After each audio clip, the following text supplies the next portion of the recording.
Итоги недели на главном телеканале Республики. В студии Гузель Ахметьярова. Здравствуйте. Смотрите сегодня в нашем выпуске. Год начался с открытий. Здесь достаточно врачей, есть узкие специалисты.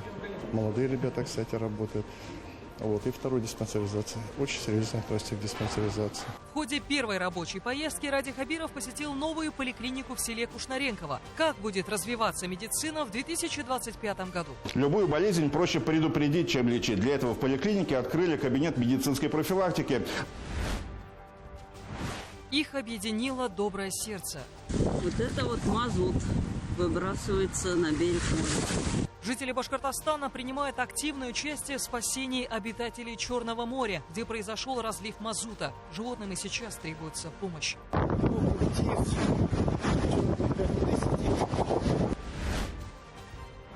Самозапрет на кредиты. Установить запрет можно будет через госуслуги, а с 1 сентября еще и в МФЦ. В республике заработают механизмы, которые помогут защититься от телефонных мошенников. Расскажем об этих и других новшествах 2025 года. Легенды хоккея в Уфе. Мы рады, что столько болельщиков пришло. До сих пор кайфуем от такой атмосферы. В столице республики состоялся матч со звездами отечественного спорта разных лет. Я думаю, что папа сейчас все видит, и он счастлив, потому что тут его воспитанники, его одноклубники.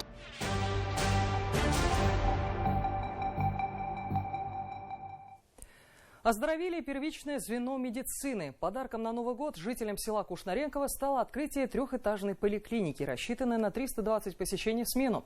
Штат специалистов укомплектован, а кабинеты оснащены современным оборудованием.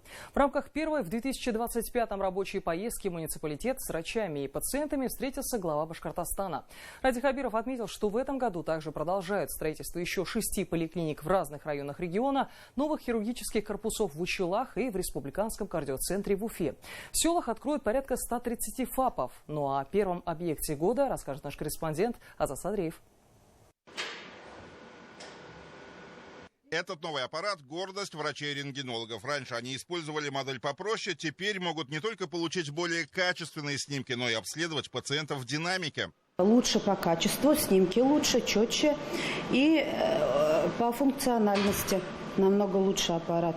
Больше возможностей теперь и у хирургов. Процедуры, ради которых сельчанам приходилось ездить в республиканскую больницу, теперь можно сделать в новом медучреждении. Аппарат получили, это ректромоноскоп для диагностики толстого кишечника, дистальных отделов. То есть раньше такого аппарата у нас не было. Площадь поликлиники, построенной в рамках национального проекта здравоохранения, порядка 5000 квадратных метров. В одном здании разместились отделения и кабинеты врачей, в том числе узких специалистов. Ради Хабиров осмотрел их рабочие места, пообщался с персоналом и пациентами. Мы хотим выразить огромную благодарность от всех родителей за такую красивую, большую, огромную поликлинику, за то, что вы уделяете внимание нашим детям, заботитесь. Врачи очень хорошие, культурные врачи, грамотные, так что... Всегда помогают, да? Да. Объясняют все культурно. Любую болезнь проще предупредить, чем лечить. Для этого в поликлинике открыли кабинет медицинской профилактики. За короткое время пациенты проходят здесь полную диспансеризацию, сдают все необходимые анализы, причем делают это в отдельном процедурном кабинете. Потоки разделили для того, чтобы больные не пересекались со здоровыми людьми. Такой подход оценил и глава республики. Здесь очень хорошо. Две вещи мне очень понравились. Понятно, поликлиника – это то, что мы сделали и сделали. Здесь достаточно врачей, есть узкие специалисты. Молодые ребята, кстати, работают. И второй диспансеризация. Очень серьезно относится к диспансеризации. А это, мне кажется, важнейшая часть заботы о людях и, прежде всего, людей о себе.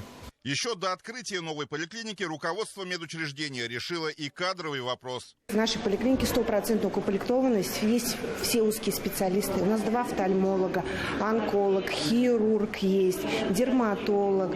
На новом новом оборудовании работают молодые специалисты, благодаря которым мы можем проводить такие исследования, как колоноскопия, ФГС, УЗИ.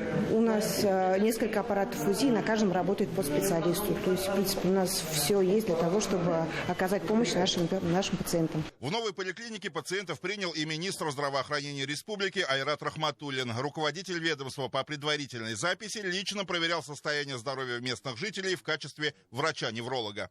Пальцем в нос попасть. Еще раз. Левый. Левый лучше, да? Измерить давление, сделать прививку, получить консультацию. За первичной медпомощью уже не нужно ехать в райцентр. В амбулатории села Русский Юрмаш принимают 4 специалиста, есть и дневной стационар на 2 места. А если возникает вопрос, то фельдшер может проконсультироваться с коллегами онлайн. Оборудование новое и современное, комфортно в таких условиях и пациентам, и медикам. Благодаря программам «Земский доктор» и «Земский фельдшер» на селе решается кадровый вопрос. Раньше у нас ФАП был старый, маленький и не такой благоустроенный, а сейчас очень большой, светлый, много кабинетов. Теперь врачей будет больше здесь. Работать в таких условиях очень комфортно, светлое помещение, будет своя аптека. Порой именно здесь можно решить наболевший вопрос. Первичное звено системы здравоохранения – крепкий фундамент. В прошлом году в республике открылось 135 ФАПов, амбулаторий, офисов врачей общей практики и участковая больница. На этом фоне Уфа долгое время была обделена вниманием, но Ради Хабиров принял судьбоносное решение о модернизации столичных поликлиник. Вот мальчишка. Сколько, который у вас уже? Видите? Молодец. Вот сейчас вы пришли просто на текущее обследование или что? Плановое обследование посмотреть. Молодцы. Больше года назад сдали современную поликлинику в микрорайоне Затон, потом обновили детский противотуберкулезный диспансер, 5-ю детскую поликлинику, во многих провели капремонт. А в Кузнецовском Затоне накануне Нового года открылись сразу 2 новых медучреждения. Филиал терапевтического отделения больницы номер 5 и педиатрическое отделение детской поликлиники. Это позволило местным жителям сократить время поездки к врачу и получать всю необходимую помощь в комфортных условиях. Ситуацию удалось решить в рамках программы модернизации поликлиник столицы Башкортостана, которую реализует по инициативе главы региона. Она рассчитана до 2030 года и обойдется в 8 миллиардов рублей. Азат Садриев, Алия Ильтубаева, Артур Ханов, Азат Ишбулатов. Итоги недели. Для кого-то Новый год начался не слишком хорошо. Порядка 20 миллионов рублей жители отдали телефонным мошенникам. Ну а кто-то не смог уберечь свое жилье от пожаров. Первые недели 2025-го, увы, не обошлись без происшествий. Конечно же, не самой простой оказалась погода. Только в Уфе уже выпало более 75% месячной нормы осадков. Как прошли праздники, расскажет Эмиль Басариев. Заезд во двор с препятствиями, снежная каша поверх льда. Тут может помочь только взаимовыручка. Сюда еще техника не доехала. Не стал ждать трактора и уфимец Шамиль Гайнуддинов. Взял в руки лопату, чтобы откопать выезд и почистить парковочное место. Утром буксовал, приехал, опять буксовал. С ребятами созвонились, решили почистить. Почистили маленько. Поддержать порядок, потому что сами выезжаем, сами заезжаем, чтобы не буксовать, ничего. Во дворах местами машины все же мешали очистке проездов. Но в первую очередь, конечно же, чистили магистральные улицы столицы и остановки. 8 и 9 января снег шел практически не переставая. За сутки в городе вывезли более 17,5 тысяч кубометров. На территории столицы располагается 15 полигонов для приема снежной массы и 2 снегоплавильных пункта. Один на улице Трамвайной с производственной мощностью 1500 кубометров снега в сутки. Второй по улице Сагита Агиша. Там более 2000 кубометров в сутки.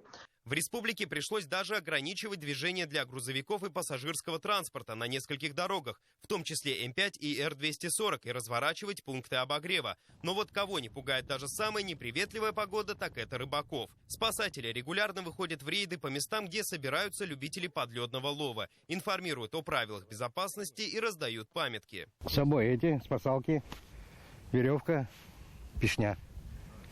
Обязательно. Но это по первому льду. Зачем? И сейчас тоже вот на белую выйди. Ну на белый, да? Ну, мало ли ты здесь сидишь, и пошел на белую. Пешня всегда с собой. То есть каждый шаг все проверяете? Да, впереди обязательно. Меня не раз спасало. Безопасным считается лед от 10 сантиметров. У нас в Орджоникидском районе города Уфы 2 таких места. Это Старая Александровка, залив реки Белый, и поселок Никольский. Там есть озеро небольшое, там тоже есть скопление рыбаков постоянное. Там тоже проводим ежедневно. С начала года на воде зарегистрировано только одно происшествие. Пострадавших и погибших нет. А вот пожаров уже 135. Это, к слову, меньше на 40 случаев, чем за аналогичный период прошлого года. Погибли 7 человек. Основная причина пожаров – это неосторожное обращение людей с огнем, в том числе при курении дома, и неисправность электрооборудования. МЧС России напоминает: не кури в постели, выключай электроприборы перед сном и если уходишь из дома. Установи в доме пожарные извещатели. Купи огнетушитель и научись им пользоваться. А вот кто-то в период праздников потерял бдительность. С начала года жители республики отдали мошенникам порядка 20 миллионов рублей. 9 миллионов, половина из которых кредитные средства, потеряла уфимка, доверившись мнимым брокерам. А вот 20-летнему уфимцу придется провести 4 года в колонии. Он был курьером, забирая деньги граждан, которых обманывали злоумышленники по схеме «Ваш родственник попал в ДТП». В ходе следствия было установлено, что молодой уфимец в сети интернет вступил в преступный сговор с неустановленными лицами для хищения денег у граждан. Они осуществляли телефонные звонки пенсионерам, сообщая о дорожно-транспортном происшествии с участием их родственника и необходимости передать денежные средства курьеру для решения вопроса с правоохранительными органами и пострадавшими. Сотрудники правоохранительных органов напоминают, что не стоит верить незнакомцам, звонящим с неизвестных номеров, и тем более совершать какие-либо действия с финансами по указке таких людей. Эмиль Басареев, Артур Хуснудинов, Мунир Вильданов. Итоги недели. Более 6 тысяч погибших дельфинов и сотни, если не тысячи загубленных птиц. Таковы пока только предварительные данные по числу жертв трагедии в Черном море, где месяц назад произошел разлив мазута. Одна из самых серьезных экологических катастроф последних лет не могла не найти отклика и в Башкортостане. В ликвидации бедствия принимают участие и волонтеры из республики, многие из которых, к слову, пожертвовали праздничными выходными, чтобы попытаться спасти пернатых и животных, в том числе и краснокнижных на Черноморском побережье. Мой коллега Артур Шамсудинов расскажет об этих людях и покажет, с чем им пришлось столкнуться. Вот это вот мазут выбрасывается на берег моря. Пока нас не затошнило, мы респираторы не одевали. Вот сейчас мы все как положено респираторами. Запах такой неприятный. Вместо свежего бриза на Черноморском побережье сплошь тяжелый запах мазута. Вот и волонтеры едва ли смогли находиться на берегу без респираторов. Что уж говорить о животных и птицах, которые не просто дышат токсичным воздухом, но и плавают в едкой субстанции.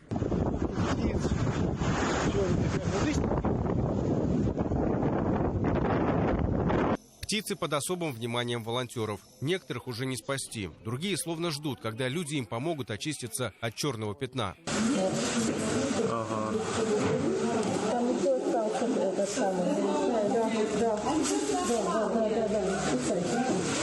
Эти кадры сняла художница из Башкортостана Ольга Алиева, которая сейчас живет в Симферополе. Женщина помогала отвозить пернатых к специалистам, которые их отмывали. И я уже их просто возила на своей машине уже в автомойку. Это автомойка, которая была рядом, где-то километра 2, наверное, от штаба, может, 2,5. И там оборудовали именно для этого дела, то есть все вычистили, там все чистенько. И уже несколько бригад, но опять же, сколько человек приходило, столько и бригад. Допустим, на одну птицу это человека 4. Я сначала на поезде, на самолете долетел до Сочи, сразу же пересел на «Ласточку» и уехал в Анапу. То есть я уже 30 числа вечером, то есть выехал. Строительный эксперт из Уфы Глеб Киселев и вовсе встречал Новый год на Мазутном берегу. В Анапу в качестве волонтера он выехал накануне праздников и пробыл там неделю. Организатором поездки выступил руководитель одной из уфимских строительных компаний, который оплатил расходы. Глеб также помогал развозить птиц. Говорит, что коллективными усилиями спасли около сотни. Они периодически пытаются убежать, периодически пытаются как-то себя защитить, трепыхаются. Единственная проблема, что весь становишься в мазуте, и одежда просто выкидывается после каждой такой вылазки. 1 числа, я удивился, уже с 12 часов была организована работа. 1 января. То есть люди не пили, не ели, а выходили и работали. Трагедия с разливом нефтепродуктов в Черном море произошла 15 декабря в Керченском проливе. Потерпели крушение 2 танкера, которые перевозили более 9 тысяч тонн мазута. Из-за масштабов экологической катастрофы был введен режим ЧС федерального уровня. Развернуты оперативные штабы. В уборке и утилизации загрязненного грунта и воды ежедневно задействовано около 10 тысяч человек. Ирина Муртазина, сотрудница МФЦ, приехала в зону ликвидации последствий ЧС из Кармаскалинского района вместе с сестрой и племянником. Морю требуется помощь. Какая бы ни была, хоть маленькая, но наш вклад в это дело мы захотели сделать. Можно бесконечно долго разбираться, кто виноват и кто там, кого посадить и кого оштрафовать, но это для моря никакого эффекта не даст. Тут именно нужно было помочь делом. Они такие разные, но их всех объединило желание помочь. Радик Галямов, топ-менеджер одного из уфимских предприятий, а также мастер на все руки. Говорит, что любую красоту нужно создавать вместе. И добрые дела не исключение. Вы знаете, когда приехали и увидели вот эту картину, где все в костюмах, эти в комбинезонах ходят, белых, да, в СИС, я вспомнил фильм про Чернобыль. И прямо так это сердце, что ли, ёкнуло. Там были уникальные люди, которые с Томска приехали, с Новосибирска, с Барнаула. Один парень с Питера приехал без копейки денег, без одежды, без ничего, то есть автостопом. А вот Ная Габидулина работает в логистической компании. В свободное время увлекается спортом. На длинных выходных девушка тоже решила направить свою энергию на спасение обитателей Черного моря. Работала в Крыму. На момент нашего отъезда по Крыму открылись штабы в Судаке, Евпатории, в Ялте, в Севастополе. То есть по всему побережью Крыма начинают потихонечку открываться штабы. Там очень не хватает людей. То есть люди, да, как-то помогают им организовывать на пункт выдачи заказов необходимые, медикаменты, перчатки, защитные костюмы, респираторы. Они это все отправляют, но там крайне не хватает рук. Внести свою лепту в дело спасения Черного моря и его обитателей может каждый желающий. Всю необходимую информацию можно найти в интернете. Созданы специальные порталы «Спасай море» и «Анапа Хелп». Там указана информация по расположению оперштабов и не только. Участникам выдаются экипировка и средства защиты, организована логистика, питание, пункты обогрева и медицинской помощи. Наша задача была следить за состоянием птицы, кормить, поить, давать лекарства вовремя. Чаще всего птицы не ели и не пили самостоятельно, к сожалению, и приходилось давать им еду принудительно. Это мы тоже обязательно писали. Увы, гораздо сложнее помочь морским обитателям. По предварительным данным, от разлива мазута в Черном море уже погибли около 60 дельфинов. На неделе был зафиксирован новый выброс топлива с затонувшего танкера. Сколько животных и птиц еще пострадает, сказать сложно. Но можно попытаться спасти тех, у кого еще есть шанс выжить. Артур Шамсудинов, Дилия Махмутова, Булат Садриев и Роберт Давлетбердин. Итоги недели. В ближайшие 2 года в Башкортостане в рамках новой федеральной программы капремонта колледжей приведут в порядок 7 учебных заведений. Об этом заявил глава республики. Радик Хабиров провел заседание Республиканского совета по среднему профессиональному образованию. Оно состоялось в Уфимском колледже отраслевых технологий. Также было объявлено о появлении дополнительно 2000 бюджетных мест. Они предназначены для подготовки рабочих профессий по приоритетным направлениям экономики. Все подробности в материале Камилы Камильяновой. Мы можем из карбона это делать, из пластика. Все у нас имеется в мастерской. В скором времени этот макет тренировочного дрона отправится на летные испытания. Квадрокоптер студента 2-го курса Александра Кравченко – не первое изделие, созданное его руками. Обучающийся Уфимского колледжа радиоэлектроники изготовил уже более 10 подобных аппаратов. В дальнейшем планирует связать свою жизнь с дронами. И не с простыми, а с теми, которые будут полезны на передовой. Мне очень понравилась эта профессия. Мне больше, конечно, нравятся симуляторы пока что. Нам управлять дронами еще в больших масштабах, у нас там большая полетная зона есть, нам пока не разрешают. поэтому нарабатываю опыт в симуляторе. В учреждении обучается почти 3000 детей по 11 специальностям и 6 профессиям. В этом году Уфимский колледж радиоэлектроники победил в федеральном проекте «Профессионалитет». На выделенные средства организация отремонтирует один из корпусов. Сейчас же студенты учатся в здании, которое привели в порядок в 2022 году. В 2025 году мы стали победителями проекта «Профессионалитет». За счет этого проекта будет создано 6 новых зон по искусственному интеллекту, нейросетям, квантовым технологиям и другим направлениям, которые поможет поднять подготовки специалистов, естественно, на самый высокий уровень. Конечно же, обновление материально-технической базы не было бы возможным без поддержки федеральных грантов и республиканских грантов, без поддержки нашего правительства, Ради Фаридж. Всего же в республику в рамках федерального проекта «Профессионалитет» было привлечено более 1,5 миллиарда рублей. С 2025-го стартует проект капремонта колледжей. За 2 года в регионе планируется капитально обновить здания 7 учреждений. В каком направлении должны развиваться СУЗы, говорили уже во время заседания Республиканского совета по среднему профессиональному образованию. Обновление системы СПО в первую очередь требует укрепления инфраструктуры колледжей. С этого года начинается федеральная программа их капитального ремонта. По итогам отбора за 2 года в республике будут отремонтированы здания 7 колледжей на 4608 мест на общую сумму порядка 709 миллионов рублей из федерального бюджета. Если говорить о укреплении матбазы из республиканского бюджета, в прошлом году провели капремонт 15 колледжей на сумму 331 миллион рублей.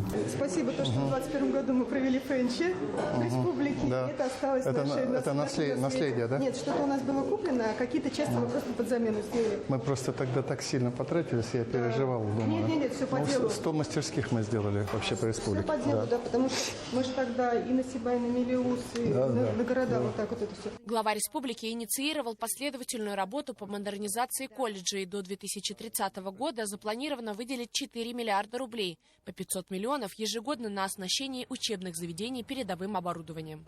На данном станочке камнерезном выполняются такие операции, как распил камня для, в данном случае, изготовления флорентийской мозаики. А вот в Уфимском художественно-промышленном колледже студенты могут создавать ювелирные украшения и каменные живописи. Для изготовления изделий у обучающихся есть необходимое высокотехнологичное оборудование. У нас есть оборудование, которое для ручного изготовления и также для массового изготовления ювелирных украшений – это литье. Мы работаем для того, чтобы наши студенты, придя в мастерскую ювелирную к работодателю, как можно меньше был период адаптации у них. И поэтому у нас данное оборудование, которое закуплено, оно очень современное, дорогостоящее, и работая на нем, студент максимально приближен к тем условиям, которые будут в ювелирной мастерской, куда он пойдет работать. Благодаря современному высокотехнологичному оборудованию и программе «Профессионалитет» студенты Уфимского художественно-промышленного колледжа могут получить такие профессии, как ювелир, граф-дизайн, дизайнер по отраслям, художественная резьба по дереву и другие. Вот, например, здесь находятся работы самих студентов. Чтобы создать такое изделие, обучающимся необходимо выделить время от 2 недель до 3 месяцев в зависимости от сложности. Здесь созданы новые специальности, которые востребованы современными работодателями. Получить образование могут все молодые люди. До этого у нас был из оборудования это плоттерная резка, где мы могли выполнять резку из самоклеящейся пленки, делать какие-то аппликационные работы, стендовые работы, ну и в программах. Благодаря победе в профессионалитете учреждение получило 70 миллионов рублей. На эти деньги в обновленных помещениях установили современную технику, на которой студенты осваивают новые навыки. По проекту в кластере обучается 750 студентов. Также в организации появилось 6 новых направлений, 2 специальности и 4 профессии. Родители и школьники проявляют большой интерес, увидев современное оборудование. Они видят перспективу в этих профессиях. Они видят, что они смогут достойную зарплату получить, и они будут востребованы у работодателей. До 2028 года президент страны поставил задачу выпустить более 1 миллиона высококвалифицированных специалистов, а уже к 2030 году количество людей рабочих профессий должно достигнуть 2 миллионов. Острый дефицит кадров в области машиностроения, информационных технологий, здравоохранения и энергетики. Для обеспечения специалистами этих направлений в колледжах Башкортостана решено создать дополнительно 2000 бюджетных мест. Камила Камильянова, Айнур Кабиров, Шамиль Каримов и Азат Ашбулатов. Итоги недели. В Башкортостане выплаты мужчинам, подписавшим контракт с Минобороны России, от республики увеличились. Теперь они получат разово 2 миллиона рублей, а после ежемесячно минимум 200 тысяч в качестве зарплаты. Таким образом, в первый год службы каждый контрактник получит минимум 4,5 миллиона рублей. Подписать контракт можно в военном комиссариате или едином центре «Защитник». Размер выплат увеличили и в Уфе. Добровольцам, которые приняли решение заключить контракт на военную службу, в столице подняли размер единовременной выплаты. Теперь это самая большая цифра среди всех муниципалитетов. У нас отдельно установлено 1 миллион 200 тысяч, это от городского округа города Уфы, плюс дополнительно городской округ выплачивает 700 тысяч рублей и 400 тысяч от Министерства обороны. То есть это 2 миллиона 300 тысяч рублей. Тот гражданин, который проживает непосредственно на территории городского округа города Уфа, получает 2 миллиона 300 тысяч рублей. Башкортостан в очередной раз доказал, что является местом притяжения для туристов со всей страны. Тысячи россиян предпочли провести эти новогодние каникулы в нашей республике. Для любителей активного отдыха в регионе работали 14 горнолыжных центров. Отдыхающие получили массу незабываемых впечатлений. Правда, положительную картину немного подпортил случай с московскими туристами, произошедший в городе Октябрьском. Обо всем подробно расскажет Руслан Батыргариев. Башкирия меня встретила мышами, паутиной, отсутствием горячей воды, отсутствием напора, вообще отсутствием какого-либо сервиса. Дети покалечились, заболели. Вот я больше не приеду в Башкирию никогда. Этим видео сразу после размещения в социальных сетях заинтересовался Следственный комитет, а на горнолыжную базу из ИТАУ наведались сотрудники Роспотребнадзора. Проверить, насколько условия проживания и качество сервиса могли отразиться на самочувствии туристов. Сегодняшний день, значит, дальше продолжается работа. Были отбор проб.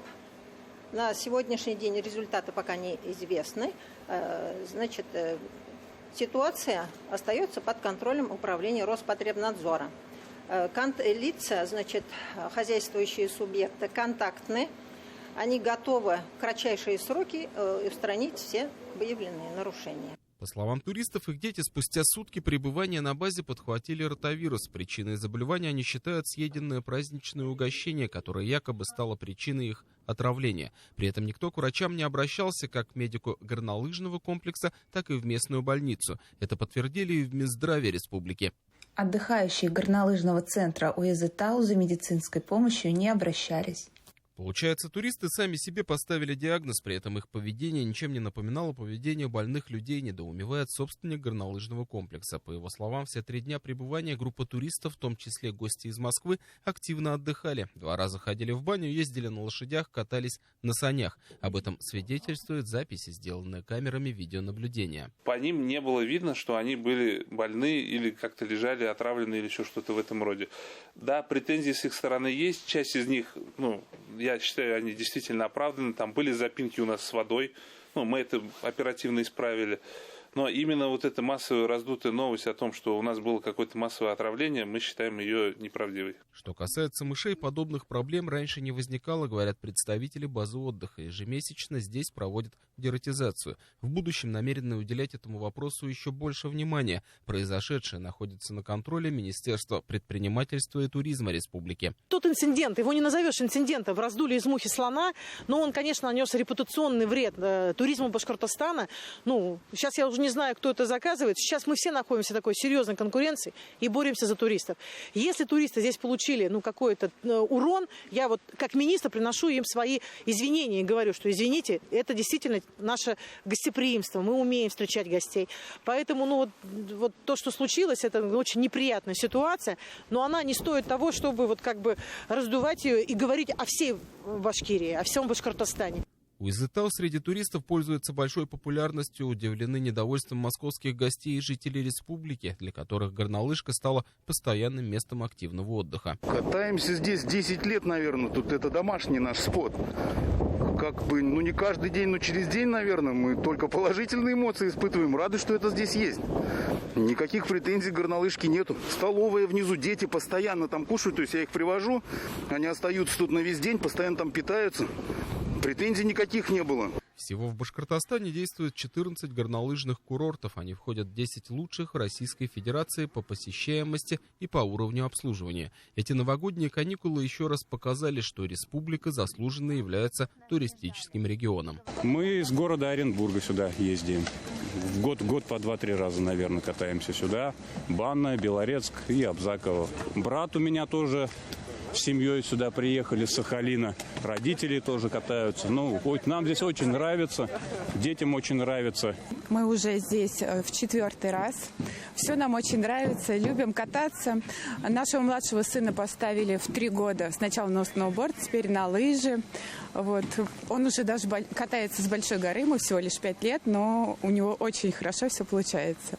Богатая событийная туристическая повестка. Только накануне в Башкортостане прошли сразу 2 масштабных мероприятия. Это ставший уже брендовым гастрономический фестиваль «Бирские пельмени» и турнир «Скачки на Таратау», который состоялся у подножья горы впервые, собрав около 5000 зрителей. Конечно, есть еще над чем работать, и качество сервиса – одно из важных направлений, о чем хорошо понимают в Минтуризме. Главное, чтобы любая критика была объективна.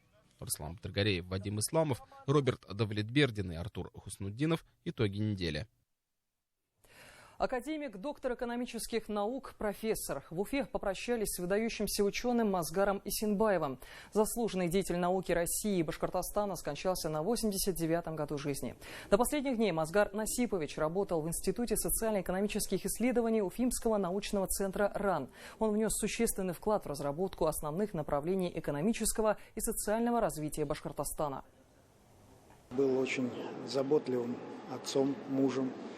С супругой вместе жили они более 63 лет. Заботился о всех близких, способствовал тому, чтобы многие выходцы из Баймакского района, откуда он был, также благодаря ему получили путевку в жизнь. Был очень принципиальным человеком, всегда отстаивал интересы республики, научные интересы. Мазгар Исенбаев – автор более 500 научных трудов, в том числе свыше 70 книг и монографий. Его труды получили большое признание у отечественных и зарубежных ученых. Под руководством Исенбаева подготовлены и защищены 20 кандидатских и 1 докторская диссертация. Им создана научная школа по региональной экономике и социально-экономической политике. Он был не только выдающимся ученым, но и он был очень талантливым педагогом и был талантливым научным наставником. Он делился щедро и со своими учениками, с молодежью, с аспирантами, докторантами, которые сегодня трудятся на благо экономики, социальной сферы, науки нашей республики и всей страны.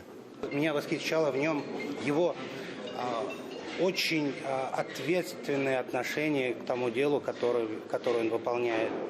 И очень высокая работоспособность. Он, когда надо, мог собраться и буквально несколько дней, не поднимая головы, работать над определенным научным исследованием.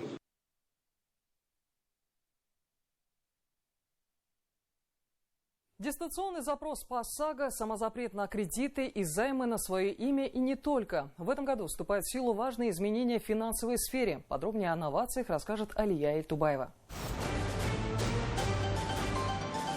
С 1 января автовладельцы смогут дистанционно запросить выплаты по ОСАГО при любых ДТП. Теперь страховщики обязаны принять обращение от пострадавшего не только через офис, но и через сайты и мобильные приложения. А если у автомобилиста оформлен Европротокол, то он сможет воспользоваться приложениями «Помощник ОСАГО» и «Госуслуги авто».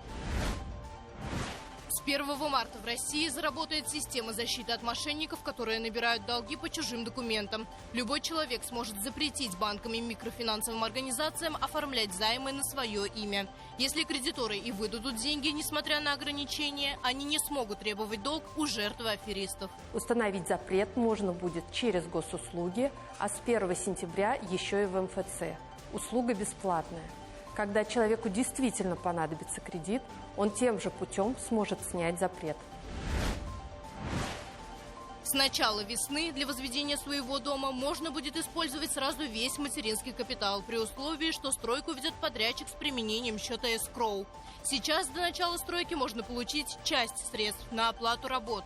Вторая половина будет доступна спустя полгода, если фундамент, стены и крыша будут готовы.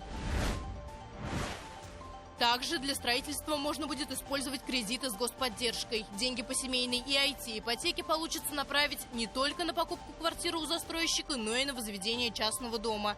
Для этого будущие жильцы должны выполнить ряд условий. Открыть счет эскроу в одном из уполномоченных банков, а также выбрать застройщика и типовой проект из единой информационной системы жилищного строительства. С 1 июля люди с небольшими доходами смогут открыть вклады и накопительные счета на особых условиях на сумму до 50 тысяч рублей.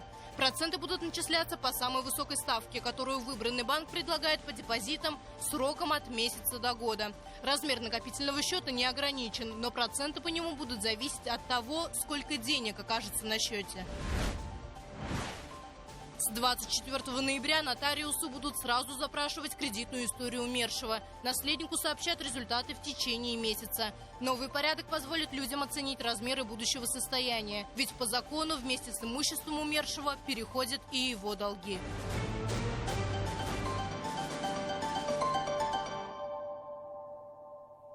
На неделе православные отметили один из главных религиозных праздников – Рождество Христово. Богослужения в Башкортостане прошли более чем в 130 храмах. Основные торжества в столице развернулись в Кафедральном соборе Рождества Пресвятой Богородицы. И по традиции телеканал БСТ провел прямую трансляцию богослужения из Уфимского собора. Подробности в материале Динары Таймасхановой.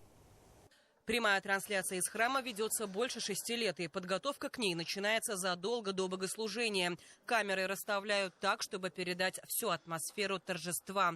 Уже много лет таинство рождения Христа через объектив передает наш коллега Урал Гатаулин. И для него, как он признается, это всегда особенный процесс. Здесь я всегда работаю как бы в алтарной части, вот некая энергетика, вот сила какая-то, благодать какая-то не сходит, душа радуется. Зрители БСТ находятся в небольшом приоритете, потому что 2 камеры установлены в той части храма, куда обыкновенным мирянам вход воспрещен. Накануне праздника верующие отметили рождественский сочельник. Это день особенно строгого поста.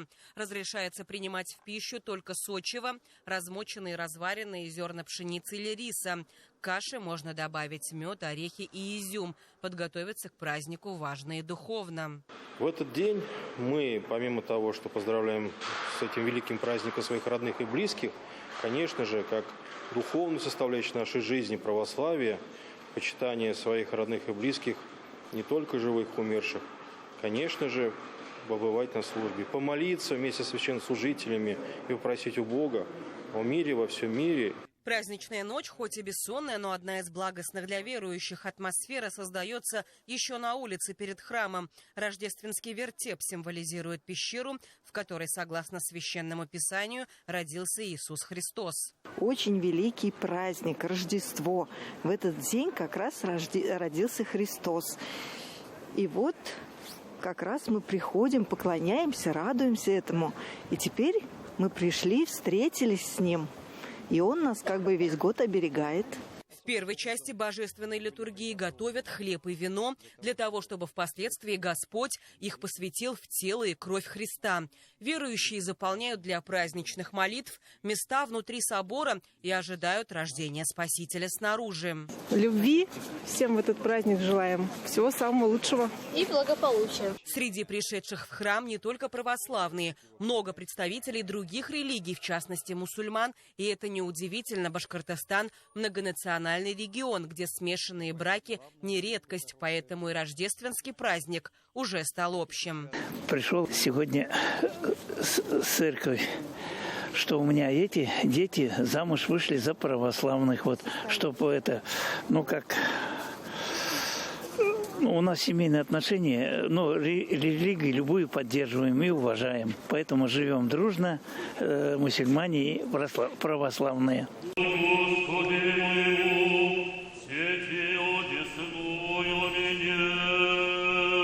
В храме тысячи верующих. Они молятся и просят здоровья и благополучия. Прихожане верят, что все загаданное сбудется. Главное – обращаться от всего сердца. Вера – это прежде всего то, что у тебя есть внутри. Это прежде всего твое благородство, совесть, верность в каких-то, допустим, делах, поступках. И любое дело, которое ты начинаешь, ты его делаешь, естественно, с благословением Божьим. Здесь люди объединяют все. Вот все свои мысли, все свои желания, все объединяется в одно целое, и получается Рождество. Рождество, родился Иисус Христос. Это самый счастливый праздник, я думаю, так вот. Чтобы понять важность праздника, не обязательно быть взрослым. В святую ночь у храмов и дети. Они тоже знают, верить в добро нужно, несмотря ни на что. Хотел бы передать привет своей маме, которая находится на СВО. Она врач. Загидульной Айгуль Фаридовне. Хотелось бы, чтобы все вернулись домой с СВО здоровыми, живыми, счастливыми. Я бы хотела поздравить всем с Новым годом, с таким счастливым праздником, потому что этот праздник очень важен. Чтобы все были здоровы, чтобы были счастливы, чтобы все было хорошо. После службы прихожане идут в гости к близким или собираются за семейным столом. Период после Рождества называется святками. В эти дни принято не только навещать родных, дарить подарки, но и помогать всем нуждающимся. Динара Таймасханова, Азат Ишбулатов. Итоги недели. Легенды хоккея в Уфе. В столице республики состоялся матч Кубок Гимаева, в котором приняла участие команда «Российская пресса». Усиленная звездами отечественного спорта, им противостоял коллектив «Легенды хоккея». Матч был приурочен к 70-летию известного тренера и комментатора Сергея Гимаева. Его спортивная карьера начиналась именно в Башкортостане. На игре работала наша съемочная группа. Все подробности у Юлии Паршиной. Большой хоккей в Уфе. Звезды мировой величины выходили в этот день на лед Уфа-арены. Посмотреть на игру, познакомиться с кумирами и даже пообщаться с ними пришли сотни болельщиков. На мероприятие приехали любители хоккея из разных городов республики и страны. Я тренер хоккейного клуба «Дивон», 2014-2015 год рождения, из города Туймазы мы приехали. Нас пригласили очень много известных хоккеистов, которые, по сути, играли в эпоху не их возраста, но моего, но при этом дети всех прекрасно знают. Очередь за автографами именитых гостей растянулась на несколько секторов. Здесь можно было встретить болельщиков разных клубов. Сегодня получилось увидеть Сергея Федорова. Это мой с детства любимый хоккеист. Со школьных лет еще, скажем так. Да? Поэтому Федоров, Фетисов в первую очередь. Это у нас Якушев, это Павел Дацук, Еременко. Матч приурочили к 70-летию со дня рождения Сергея Наилевича Гимаева, легендарного хоккеиста, тренера и комментатора. Он пришел в этот спорт в 11 лет. Тренировался в школе. Салават Юлаев прошел путь от юношеской команды до взрослой. Сергея Гимаева называли народным комментатором. Его фраза «идите и бейтесь» стала крылатой. Я думаю, что папа сейчас все видит, и он счастлив, потому что тут его воспитанники, его одноклубники, игроки, которых он комментировал. Наша семья здесь, мама, моя супруга, мои дети, его внуки, соответственно, вся семья здесь. Моя сестра, она не смогла прилететь, она обязательно будет смотреть это по телевизору. Переполняет эмоции, тем более, вы сами видите состав участников, здесь легенды разных лет. На льду представители нескольких поколений великих хоккеистов. Илья Ковальчук, Сергей Мазякин, Александр Якушев, Андрей Коваленко, Сергей Федоров, Денис Зарипов, Виталий Прошкин и многие другие. Приятное общение, конечно, очень позитивное. Мы рады, что столько болельщиков пришло, и до сих пор кайфуем от такой атмосферы. За игрой звездных ветеранов хоккея наблюдал глава республики Ради Хабиров. Кубок Сергея Гимаева разыграли команды Морозова и Дацука. Кстати, первого гола зрители ждали недолго. Спустя 45 секунд ворота Еременко поразил Максим Афиногенов. Но ответил на это и сравнял счет Илья Ковальчук.